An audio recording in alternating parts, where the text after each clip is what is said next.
I will begin with a poem called The Caged Owl. And it's in 5 parts. No, it isn't 4 parts. I made that up. 1. When is fire not the arsonist's best answer? 2. One of those mornings where if you move too quickly, the air congeals. 3. Family members seem to think it odd when he bent over his mother, resting peacefully in her coffin, and for the first time in his life, kissed her on the lips. 4. Some think he belongs in a dirt floor den. I said dirt floor den. Okay. Next poem is called Mouth Music.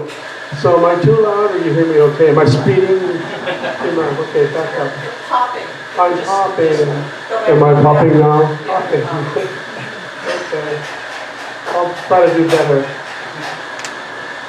Because the next poem is called Mouth Music, Given his speech encumbrance, it would not be unexpected if he described his muscular girlfriend as an Amazon. She was overweight and hardly qualified as an Amazon.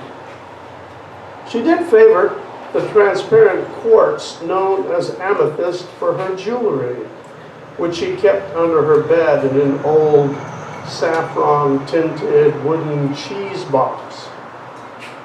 They had met as on-stage actors who'd agreed to an off-stage tryst, which gave birth to a lasting agreement to never marry or mar their relationship with domestic demands. She played the flute, and it had affected the way she breathed. There was always a subtle whoosh, especially when she was excited. He loved the fact they both had special mouth issues. She enjoyed noticing that strangers felt they were being mocked when he spoke. He thought it a lively jest. Kisses.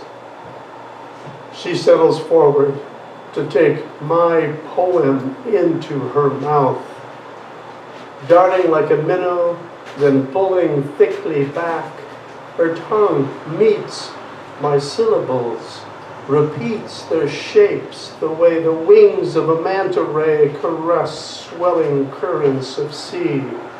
This touching we do, this bearing of sounds, is a long loving of first kisses, strung and construed. Here's one called Democracy Stinks. Sometimes democracy stinks, curdles the milk, jams the zipper on the filmy dress just when sensation seems possible. Catch my drift? Who's to blame? Who deserves iron filings in their jello? And this next poem is in many parts, and I'm only going to read a few short passages, okay? And it's got a working title, Aphorisms and Verbal Gestures. Her heart was accident-prone. His love, now dried like a fig, required more chewing. Why must we slip into a swamp to find the map to higher ground? The essential dialogue between the you who suffers and the you who has asked for suffering.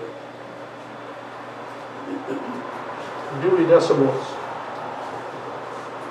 The muse works in mysterious ways. Each breath a claim, each sigh a relinquishing. A sadness that glows in the dark. Some days the clouds are blisters on the sky. To be one, the world has small need to know.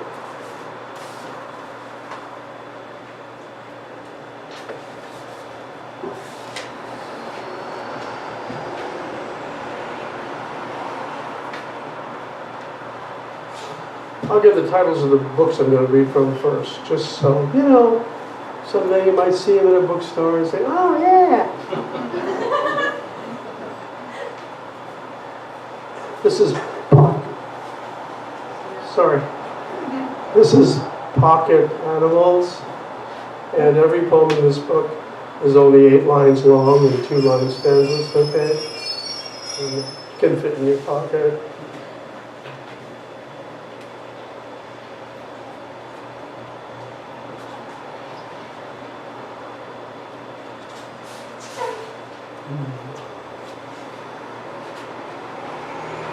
Beak. This poem is titled Beak. A beak embedded in metal tells no secrets. Who will sing of the yoke? What law convict the errant electrons?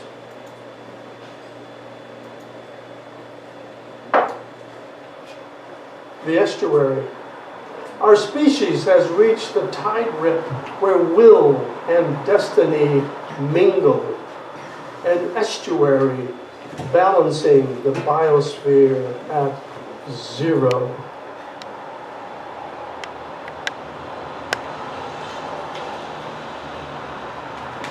And it was awfully nice over at Kuhn Woon's house to have some plum wine. So I'm going to read this poem called Plum and dedicate it to Kuhn. She bared her plum blossom bottom to pee in a brilliant Mardi Gras of poison oak, and like an angel on the Lord's business was unscathed.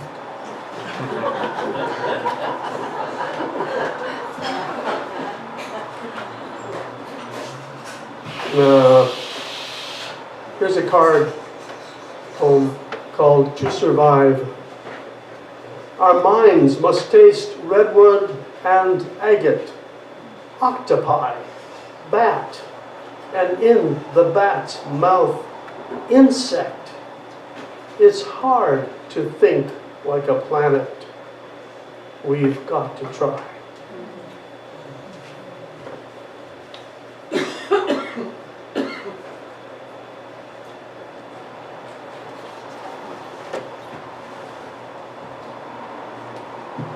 Okay, finding water holding stone. Actually, I'm very lucky that 3 of my books have covers where the artwork is done by my wife. That doesn't happen a lot, I don't think. She took that photograph of that floating butterfly or moth on our pond.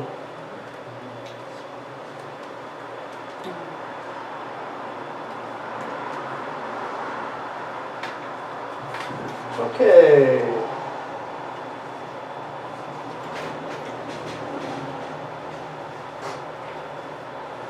Here's a poem called The Path of Water. And there's a quote from the famous Oregon writer Ursula Le Guin. Nothing can make water better. Water builds. Water waits. Water grows heavy with its own wounding. Earth is the planet of water. We are water. We are the history of water in this star system. We sip molecules that brought oxygen to the tissues of blind fish. Our breaths remember ice, sweat, remembers clouds sliced by pterodactyls on leathery wings. Water rises and sinks. Water that traveled by comet for thousands of years finds news of the universe in the urine of Tibetan priests. Water teaches. Water is the path that takes us in. We swim the mind of water.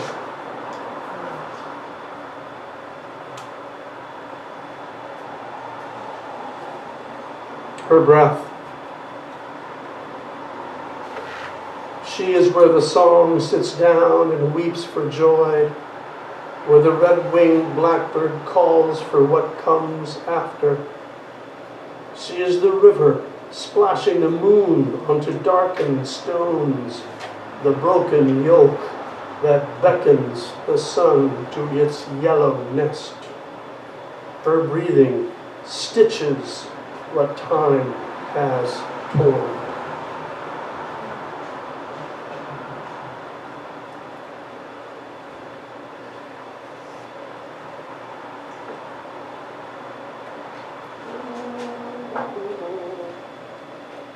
There are times when I should wear my reading glasses.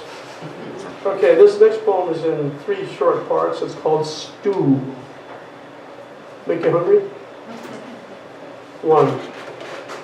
Before he knew cancer was snaking its dark increments through his brain, he started wearing lace gloves, so delicate, so white. 2. For some, being happy is like trying to stand on one foot. Of course you can, but only for a while. That other shadowed foot, the foot of frustration and melancholy, grows heavier, heavier, and always goes down. 3. She has strewn the remnants of their stew over his papers, lumps of rutabaga and carrot sullying the syntax of power.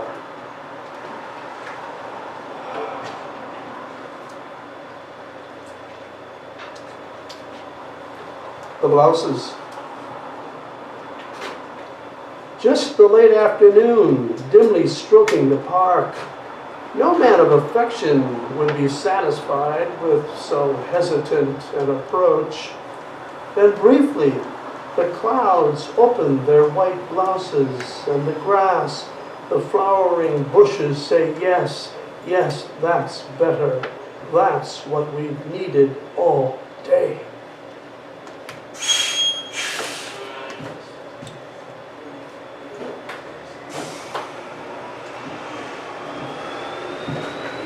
Next, I'll read a few from Every Wound Has a Rhythm, another artwork done by my wife. These big rusty nails on handmade paper, you know? Wow, and it seems, you know, the rusty nails fits the poetry.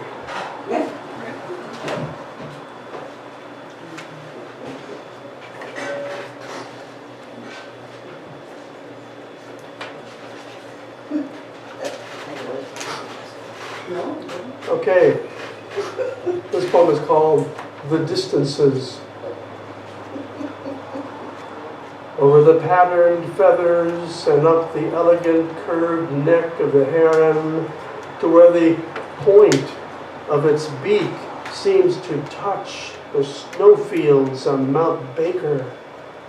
That great space between islands and mountain opens, and someone steps off through the 7 distances to where the high, cooling light becomes a doorway. It's a poem written as a memorial for a friend who lived on Buenos Aires. She liked it. Well, she was dead. I mean.